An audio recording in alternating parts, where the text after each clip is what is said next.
Good day everyone. In today's videos I'm going to present and try to pick this Schlage Everest key and lock. And this is a commercial offering from Schlage, and the main difference between commercial locks and residential locks is usually you get what you pay for, so these locks are a little bit more expensive.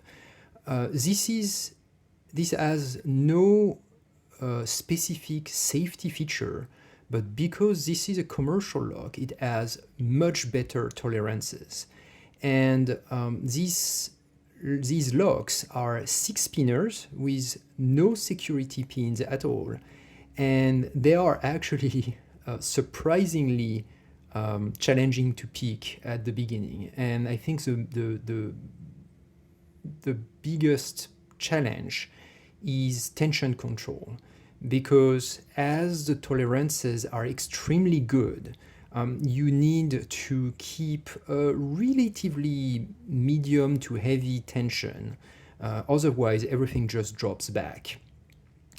The other particularity of these Everest skiways is that Schlage included some sort of passive check pin that is really not a safety measure. You can see it here at the bottom of, you can see this hole, and here there's a pin that needs to retract inside the core such that the core can turn. And this is done when you look at the key, you can see this like track at the bottom. And so when you insert the key, you're going to see that the check pin is going to go down, so it's kind of difficult to see. I hope you can see it. And when it's down, of course you can turn the core. So why I was saying that this is not really a safety feature is that you can use some kind of gift card, heavy plastic stock, and create a small wedge like this. And if you were to just insert this into the lock, you can see that you can get exactly the same effect with the pin retracting. And so what that lets you do is you can either have the wedge and pick the lock, or pick the lock and then when the finger is the last thing that is holding everything, just put the wedge and get it in, get it to turn. This pin is in every single Everest, not the Primus. The Primus Everest are something more high security, but the Everest one, Schlage Everest, if you see this logo on the core, you know that there is this pin. So that's why it's not really a safety feature. So on to picking, and I will cut and put it in a vise. Okay, the lock is in the vise. Works beautifully, very, very smooth. And let's see if we can get it with moderate tension. So I will start with 6.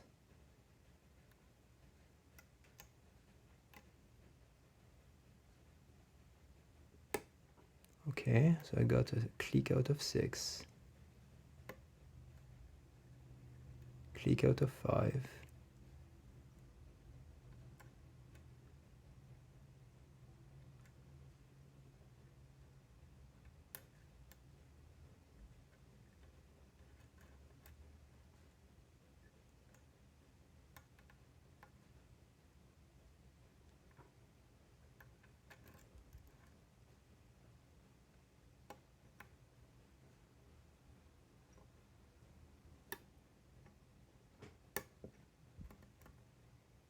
Click out of 2.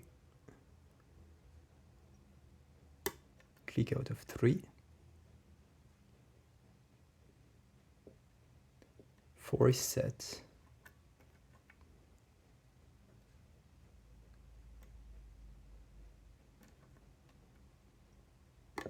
1 doesn't need to be set yet. Okay, so let's see. 3 is set. 4 is set. 5 is set. Ah, one. Okay, so I got it. Every pin is set except right now we are hang on that finger at the bottom. So let me get the wedge that I have. And I know that because I got a very, very slight core rotation. So now I just need to put the wedge in and relax a little bit the tension. And here we are. It's open. So now let's very quickly got this lock here. I'm going to put it here. And these locks are relatively easy to get. I will relock and use the key so that the finger at the bottom doesn't fly away. And now it's only one screw. And okay, I don't have the follower. Let me find the right one. Here it is. So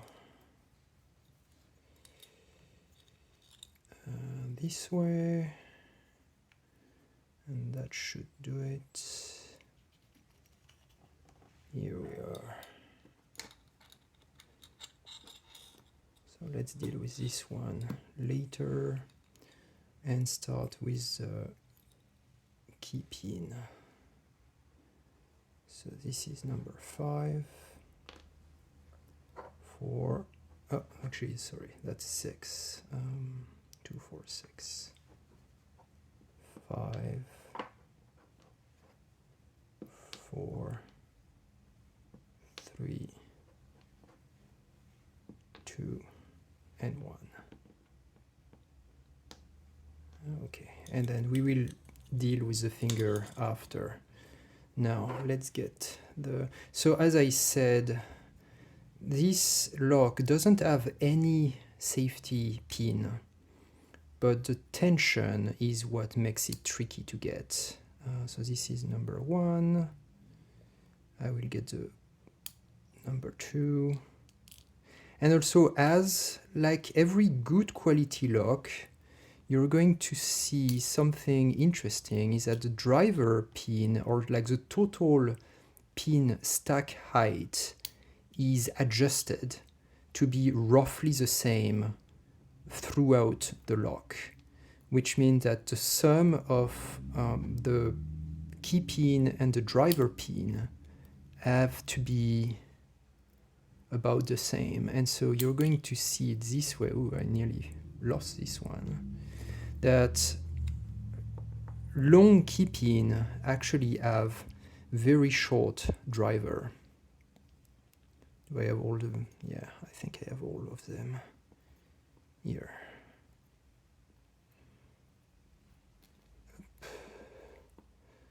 Nice strong copper springs here. Okay, and there is nothing specific in this core except for this hole with the finger. And so now let's go on and check the finger assembly. So it's in the back of the core, you can see it here. And so when I remove the key, you can see that the finger is going out of the core. And you have to put the key in to get it in. And so this is done with a finger pin like this. I'm going to put it here. And a very, very tiny spring that is like really easy to lose if you are not careful, to push the pin outside. So here it is. I will, and yeah, beside this hole here, there's nothing specific to or special to this core, like no thread or anything like this. So here's a pin and a key. I will put in the description the dimension of this wedge tool, because I think I've seen it sold online for something crazy like 10 or 15 bucks on, you know, some of the lockpicking website, and it's completely crazy. You can just make it yourself with like a exo knife and some heavy plastic card stock.